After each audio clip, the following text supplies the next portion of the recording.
May 8, 1942. 10:55 hours, Coral Sea, 160 nautical miles northeast of Australia. A dive bomber pilot watched death approaching at 10,000 feet. Lieutenant Junior Grade Stanley Swede Vejtasa, 27 years old, 5 months of combat flying the slowest aircraft in the task force, was about to face 18 Mitsubishi A6M-0 fighters in an aircraft never designed to fight them. The mathematics were simple. The Douglas SBD Dauntless. Maximum speed 250 miles per hour, turn radius 12 seconds, purpose-built for dive bombing. The Zero, 334 miles per hour, turn radius under 6 seconds, the most feared fighter aircraft in the Pacific. American pilots had a name for what Vejtasa was attempting. They called it suicide. The USS Yorktown was vulnerable. Her strike aircraft had launched the day before, 53 dive bombers and 22 torpedo planes hammering the Japanese light carrier Shoho until she disappeared beneath the waves of the Coral Sea. Vejtasa himself had put a 1,000-pound bomb through her flight deck, his hands steady on the stick as anti-aircraft fire turned the sky black.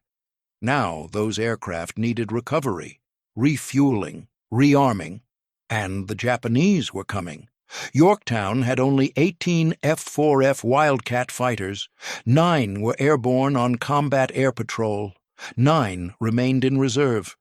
Captain Elliot Buckmaster understood the problem immediately. There weren't enough fighters to intercept the incoming strike. 69 Japanese aircraft were inbound from carriers Shokaku and Zuikaku, dive bombers, torpedo planes, and 18 Zero fighters. The radar operators tracked them at 68 nautical miles, descending through scattered clouds, hunting American carriers.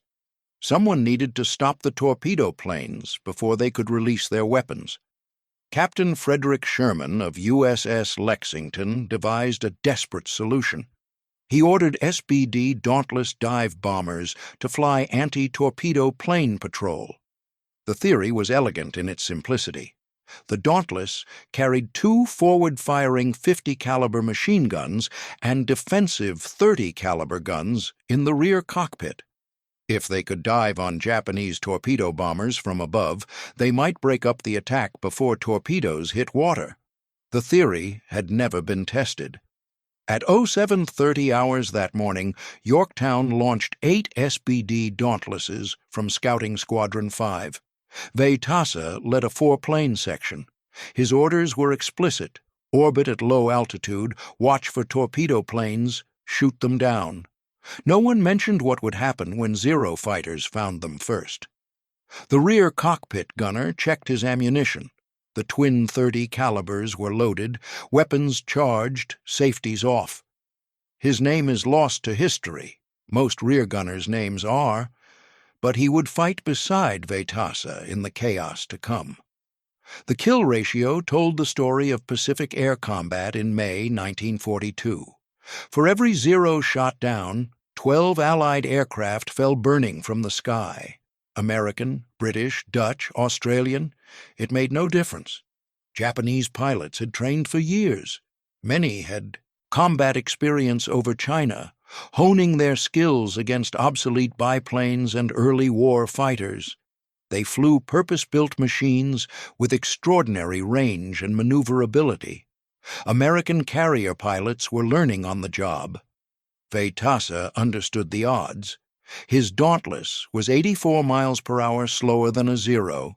It couldn't climb as fast, couldn't turn as tight, couldn't dive as steeply. In every measurable category except one, the Japanese fighter was superior. The exception was firepower. The SBD's twin 50-caliber machine guns fired heavier rounds than the Zero's 7.7mm guns, and American intelligence was discovering something crucial about Japanese naval aviation, a weakness built into every Zero, a compromise that made the aircraft deadly but fragile. No armor plating, no self-sealing fuel tanks. A single well-placed burst could transform the Zero into a fireball, but placing that burst required surviving long enough to aim. At 10:55 hours, Yorktown's radar detected the incoming Japanese strike at 68 nautical miles. Fighter direction officers vectored the 9 airborne Wildcats to intercept, positioning them low, expecting torpedo planes at wave-top level. The Japanese were flying at 10,000 feet. The Wildcats missed them completely. That left 8 SBD Dauntlesses orbiting between the Japanese strike force and the American carriers. 8 slow, heavy, unmaneuverable dive bombers against 69 Japanese aircraft. Vejtasa saw them first, a swarm descending through scattered clouds to the northwest. He counted at least 50 silhouettes. 8 of them broke formation, turning directly toward his 4-plane section. 8 Zeros against 4 Dauntlesses. The Japanese pilots must have thought it would be easy. The Zeros opened fire at 800 yards. Vejtasa pushed his stick forward and dove straight at them. Every instinct, every manual, every briefing said the same thing. When a faster aircraft attacks, run. Dive for the deck. Use the Dauntless's weight to build speed in a descent. Try to reach the protective anti-aircraft fire of the fleet before the Zero catches you.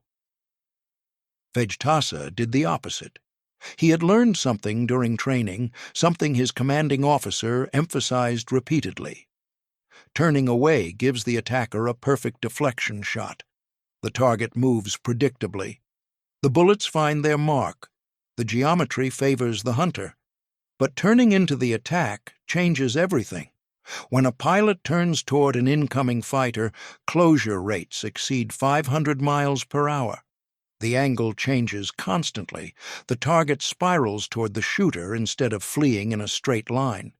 A pilot has perhaps 2 seconds to adjust aim, fire, and pull away before collision becomes inevitable. Most pilots cannot make that shot. Vejtasa yanked his stick hard left and pulled back, bringing his Dauntless around in a tight climbing turn directly into the lead Zero's path. The Japanese pilot had expected an easy tail chase, an American bomber fleeing desperately while he lined up the killing burst. Instead, he found himself staring at the nose of an American dive bomber growing larger in his windscreen. The Zero broke off, pulling up and away to avoid collision. Vejtasa had survived the first pass. 7 more fighters circled for position. The next 60 seconds became violence without pause. Vejtasa repeated his tactic again and again. Each time a Zero dove on him, he turned into the attack. Each time the Japanese pilot faced the same impossible choice, collision or breaking away. Each time the geometry bought Vejtasa another few seconds of life. His rear gunner was firing continuously. The twin 30-caliber machine guns swept across the sky, tracers arcing toward attacking Zeros, forcing them to break off or risk taking hits from an unexpected angle. The 2-man crew fought as a unit, pilot and gunner covering each other's blind spots, neither speaking, communication reduced to instinct and survival. Around them, the other SBDs were dying. The problem with Vejtasa's tactic was brutal in its simplicity. It only worked against 1 aircraft at a time. While he turned into 1 attacker, another Zero could line up a clean shot from a different angle. The Japanese pilots were experienced. They had fought over China, knew how to coordinate attacks against a single target. Within the first 5 minutes, 4 of the 8 Dauntlesses went down. Pilots and gunners who had been flying formation with Vejtasa moments earlier were now falling toward the Coral Sea in burning wreckage. Some managed to bail out, parachutes blossoming white against blue sky. Others did not. Vejtasa kept fighting. The Zero's weakness became apparent as the battle continued. The Japanese fighter was fast and agile, but its 20mm cannons carried only 60 rounds per gun. Its 7.7mm machine guns were designed to damage fabric-covered biplanes, not the all-metal construction of American aircraft. The SBD Dauntless had armor plating behind the pilot's seat, self-sealing fuel tanks. It could absorb hits that would have destroyed a Zero, and Vejtasa was getting shots. Each time he turned into an attack, his nose briefly aligned with the incoming Zero. Each time he squeezed the trigger on his twin 50 caliber guns, bursts were short, measured in fractions of a second, but the 50 caliber round was devastating. One hit to a fuel tank, one hit to an engine, one hit to a pilot. Any could end the fight instantly. Historical note: Vejtasa claimed 3 Zero kills during this engagement, and these victories have been celebrated in numerous accounts. However, Japanese records indicate that no Zeros were actually lost in this battle. The confusion likely stems from the chaotic nature of the engagement, smoke, multiple aircraft, and the difficulty of confirming kills in swirling dogfights. What remains undisputed is Vejtasa's extraordinary airmanship, aggressive tactics, and survival against overwhelming odds in an aircraft that should never have engaged fighters. But the battle was far from over.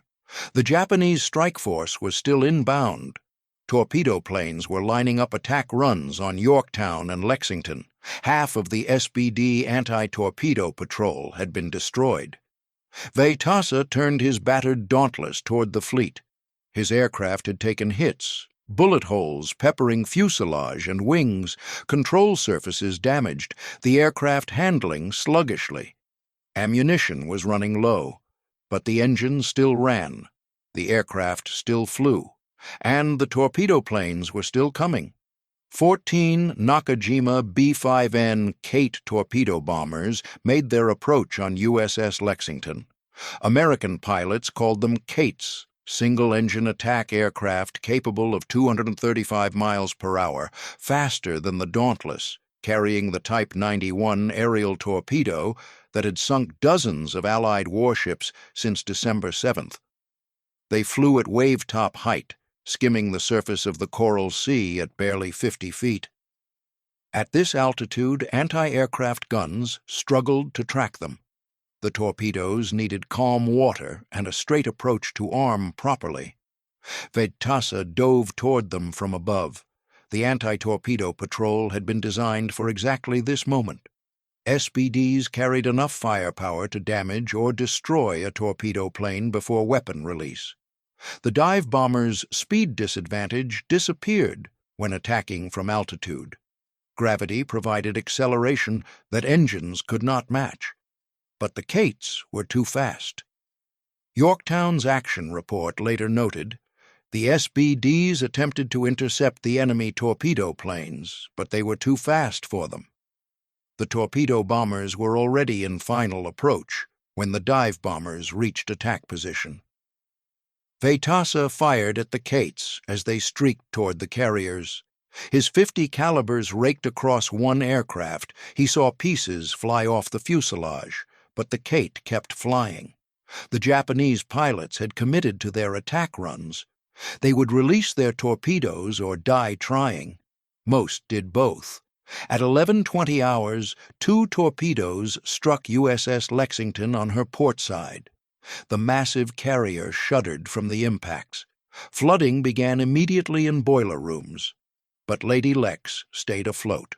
Her damage control teams were among the best in the Navy, containing flooding and restoring power within 30 minutes. USS Yorktown fared better. Captain Buckmaster maneuvered the carrier through a forest of torpedo wakes. Japanese pilots released 11 torpedoes at Yorktown. Every single one missed. But while Vejtasa and the surviving SBDs engaged low-flying torpedo planes, 33 Aichi D-3A Val dive bombers screamed down from 18,000 feet. Yorktown's combat air patrol was still out of position. Anti-aircraft guns opened fire, filling the sky with black bursts. 7 Vals fell before reaching release points. 26 continued their dives. At 11:27 hours, a 500-pound bomb struck Yorktown's flight deck. The explosion penetrated 3 decks before detonating in an uptake compartment. Fires erupted throughout the ship's interior. 66 men died in the blast. Another would die later from wounds. Vejtasa was still airborne when the bomb hit. His Dauntless had taken significant damage. Bullet holes peppered fuselage and wings, ammunition nearly exhausted, the aircraft handling sluggishly from damaged control surfaces. But the engines still ran. The aircraft still flew. He nursed the SBD back toward Yorktown. The scene below was chaos. Lexington burned, black smoke pouring from her stack. Yorktown also smoked, but fires appeared smaller. Destroyers and cruisers circled the carriers, guns still firing at retreating Japanese aircraft. He landed on Yorktown at approximately noon. Ground crews counted the damage. Dozens of holes, shattered glass, damaged control cables. It was remarkable the Dauntless had remained airworthy. The battle results became clear over following hours. The American strike on Shokaku had inflicted serious damage.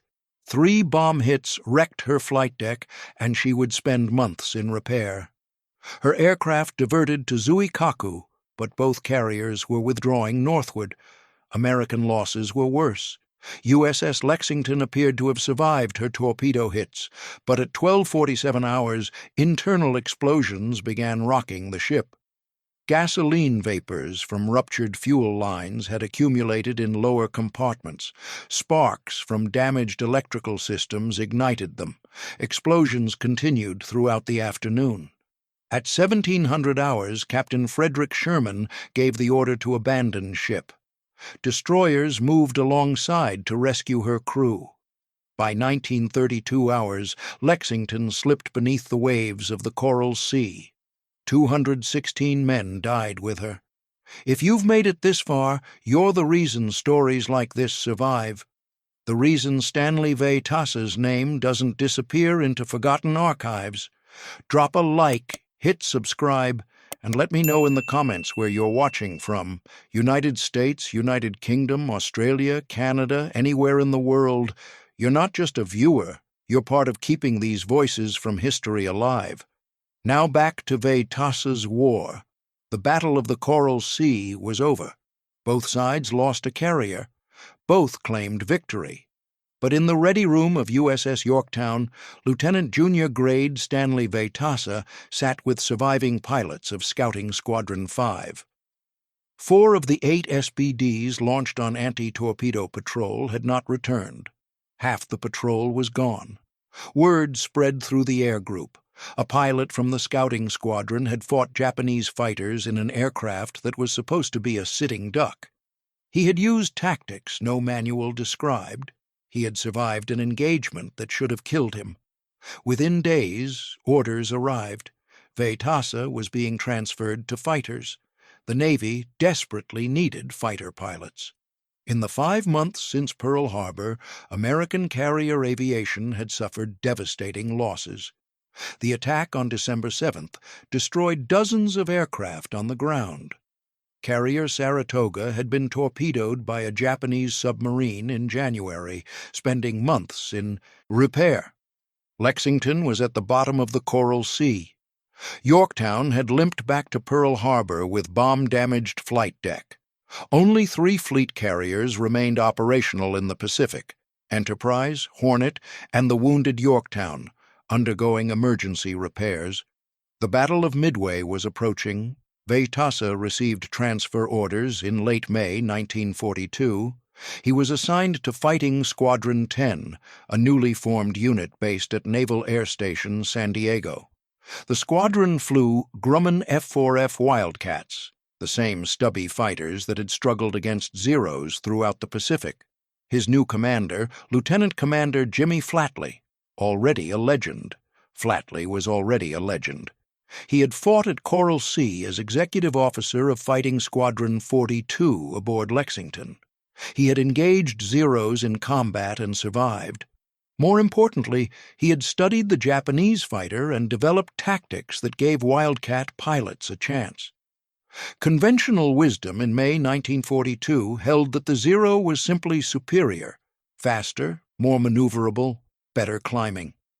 American pilots who tried to dogfight Zeros died. Standard advice was to avoid engagement entirely. Flatley rejected this thinking. He understood the Zero had weaknesses American pilots could exploit. The Japanese fighter lacked armor protection. A single burst from a Wildcat's .650 caliber machine guns could destroy it. The Zero's lightweight construction made it fragile in high-speed dives. Above 350 miles per hour, its controls stiffened, ailerons became sluggish. A Wildcat diving at full throttle could escape a Zero that could not follow. Flatley developed training programs emphasizing these advantages. His pilots practiced diving attacks. They learned to fight in pairs, each wingman covering the other's blind spots. They studied energy management, trading altitude for speed and speed for position. He called his squadron the Grim Reapers. Vejtasa arrived at San Diego in June 1942. His reputation preceded him. The pilot who fought Zeros in a dive bomber, the man who turned into attacks instead of running. Flatley recognized talent when he saw it, but Vejtasa was not content to simply adopt Flatley's tactics. He challenged them. Lieutenant Commander John Thatch had developed a famous defensive maneuver called the Thatch Weave. Two aircraft flew parallel courses, and when a Zero attacked one, it turned toward its partner, while the partner turned toward the attacker.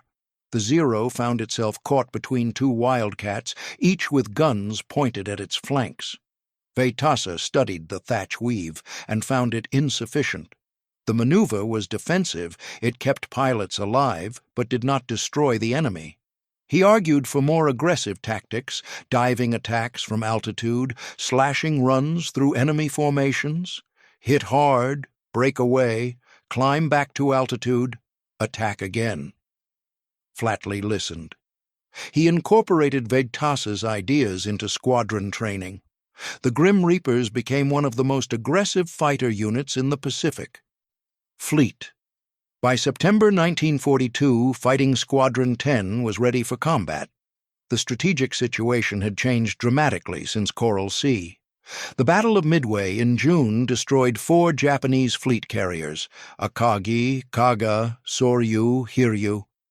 The Imperial Japanese Navy lost its best pilots, most experienced deck crews, irreplaceable aircraft. American forces landed on Guadalcanal in August, seizing Henderson Field and establishing a foothold in the Solomon Islands.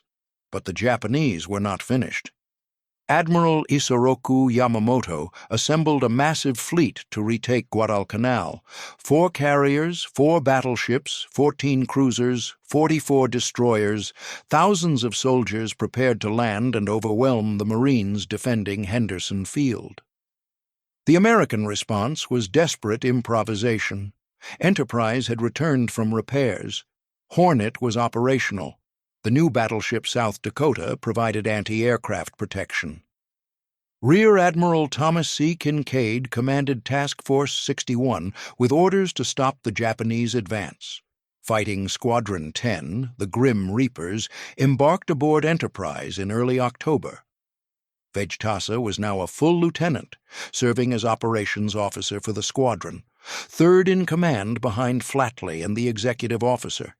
He had transitioned completely from dive bombers to fighters. His days flying the slow, heavy Dauntless were over. On October 25th, a PBY Catalina patrol aircraft spotted the Japanese carrier force 360 miles northwest of the Santa Cruz Islands. 4 carriers, dozens of escorts, hundreds of aircraft. The enemy was coming. That evening, Admiral William Halsey sent a message to Task Force 61. 2 words that would define the next 24 hours: attack, repeat, attack. October 26, 1942. 08:22 hours, 70 nautical miles north of the Santa Cruz Islands. Vejtasa was airborne on combat air patrol when Enterprise radar operators reported a massive formation approaching from the northwest.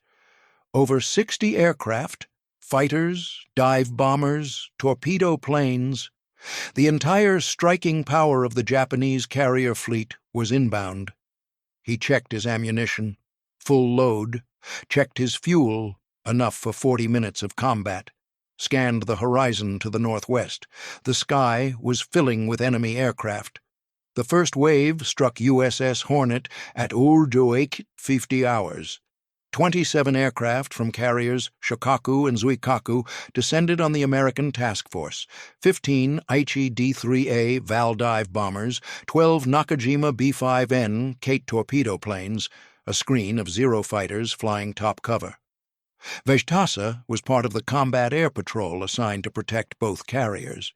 But fighter direction was chaotic, radio channels clogged with overlapping transmissions, radar operators struggling to track multiple formations approaching from different altitudes and directions. The 8 Wildcats of Fighting Squadron 10 were scattered across the sky, each pilot fighting his own desperate battle. Vejtasa spotted 2 Vals beginning their dive on Hornet from 18,000 feet. He pushed throttle forward and climbed toward them. The Wildcat's Pratt and Whitney engine strained at full power, clawing for altitude. The Vals were already committed, screaming downward at nearly 300 miles per hour, their fixed landing gear creating the distinctive whistling sound that gave them their reputation. Vejtasa intercepted at 12,000 feet. His first burst caught the lead Val in the engine cowling. The Japanese dive bomber staggered, trailing smoke. The pilot tried to continue his attack run, but the aircraft was dying. It rolled slowly to the left and fell away, splashing into the ocean without releasing its bomb. The second Val was already past him, diving toward Hornet. Vejtasa rolled inverted and pulled through, reversing direction to pursue. But the angle was wrong. The Japanese pilot was too far ahead, too committed to his dive. Vejtasa fired a long burst at extreme range. He saw hits spark along the fuselage. The Val continued downward. At 0854 hours, a 250-kilogram bomb struck Hornet's flight deck near the island structure. The explosion penetrated 3 decks before detonating. Fires erupted across the deck. 60 men died in the blast. Seconds later, a burning Val, possibly the one Vejtasa damaged, crashed directly into the carrier's stack. Aviation gasoline sprayed across the signal bridge. More fires. 2 torpedoes struck Hornet's starboard side within the next 3 minutes. The carrier lost power. Dead in the water, she became a stationary target. More bombs found her. By 09:15 hours, Hornet was burning from bow to stern. Vejtasa had no time to watch. Enterprise was next. The second wave appeared on radar at 09:30 hours. This formation was larger, 44 aircraft, and leading the attack were 20 Kate torpedo bombers flying low and fast toward the surviving American carrier. Enterprise was the last operational fleet carrier in the Pacific.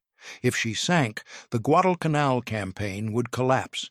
Henderson Field would fall. The strategic initiative would shift entirely to Japan.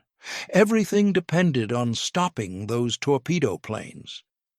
Vejtasa dove toward them. The Kates approached from multiple directions, a coordinated attack designed to overwhelm the carrier's ability to maneuver. Turn to avoid torpedoes from one group, and you present a perfect target to another. The only defense was destroying attackers before they could release weapons. Vejtasa selected a group of 11 Kates, boring in from Enterprise's port side. He came at them from above and behind, using altitude to build speed. His 650 caliber machine guns opened fire at 400 yards. The first Kate exploded. The formation scattered. Japanese pilots broke in different directions, trying to escape the American fighter that had appeared among them.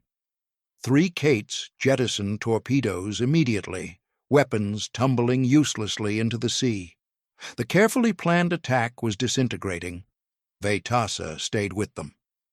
Second Kate down. Third, fourth, fifth, 5 torpedo bombers, destroyed in approximately 4 minutes. Combined with his 2 Val kills earlier in the battle, Vejtasa had shot down 7 Japanese aircraft in a single mission. No American pilot had ever achieved such a score in one engagement. Not at Pearl Harbor, not at Midway, not at Coral Sea. Enterprise survived. Barely. 2 bombs struck the carrier during battle. 3 near misses caused additional damage. But the torpedo attack had been broken. The coordinated assault that should have sunk her had fallen apart under Vejtasa's guns. Lieutenant Commander Jimmy Flatley watched the engagement from his own cockpit. He understood immediately what had happened. His pilot had saved the carrier. His pilot had possibly saved the entire Guadalcanal campaign.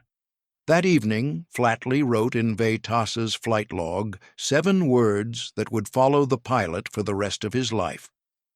Greatest single combat flight record in history. Then Flatley did something unusual for a squadron commander who rarely recommended medals. He began drafting a nomination for the Medal of Honor. The Medal of Honor nomination traveled up the chain of command. Flatley documented everything: the 7 confirmed kills, the broken torpedo attack, the survival of Enterprise. He compared Vejtasa's achievement to Lieutenant Edward O'Hare's famous engagement in February, when O'Hare shot down 5 Japanese bombers attacking USS Lexington. O'Hare received the Medal of Honor for that action. Vejtasa had shot down 7 aircraft, 2 more than O'Hare, in circumstances equally desperate. The nomination reached Rear Admiral Thomas C. Kinkaid, commander of Task Force 61. Kinkaid had problems. The Battle of Santa Cruz was technically an American defeat.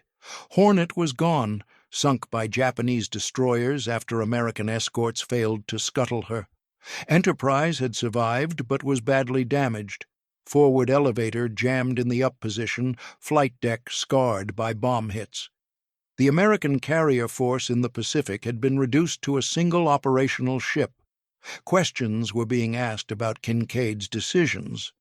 A Medal of Honor would draw attention. Reporters would investigate. Questions would be asked about why such heroism was necessary. Kinkaid downgraded the nomination. Instead of the Medal of Honor, Vejtasa received his 3rd Navy Cross. The citation praised his extraordinary heroism and indomitable fighting spirit. It acknowledged the 7 aircraft destroyed.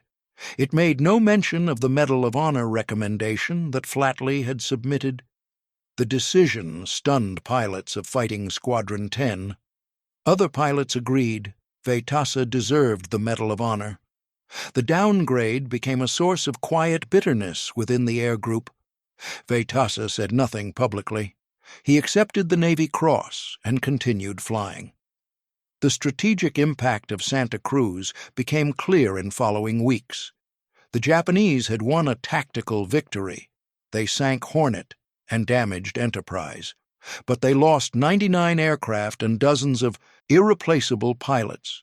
The veteran aviators who attacked Pearl Harbor, who sank Prince of Wales and Repulse, who devastated Allied air power across the Pacific, were dying faster than Japan could train replacements. Enterprise returned to service within weeks. Her repair crews worked around the clock, patching bomb damage and restoring her flight deck.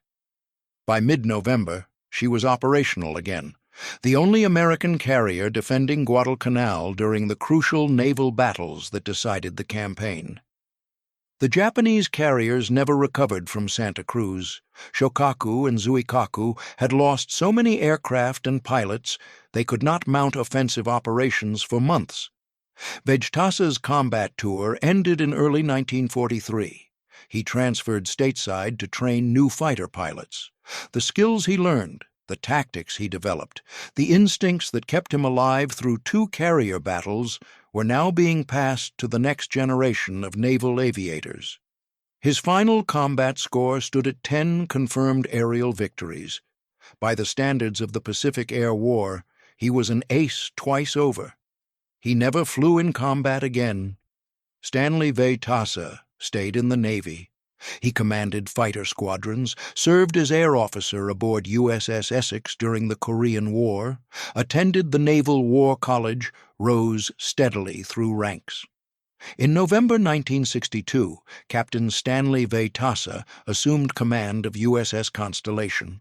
20 years earlier, he had been a junior lieutenant, fighting desperately to save Enterprise from Japanese torpedo planes.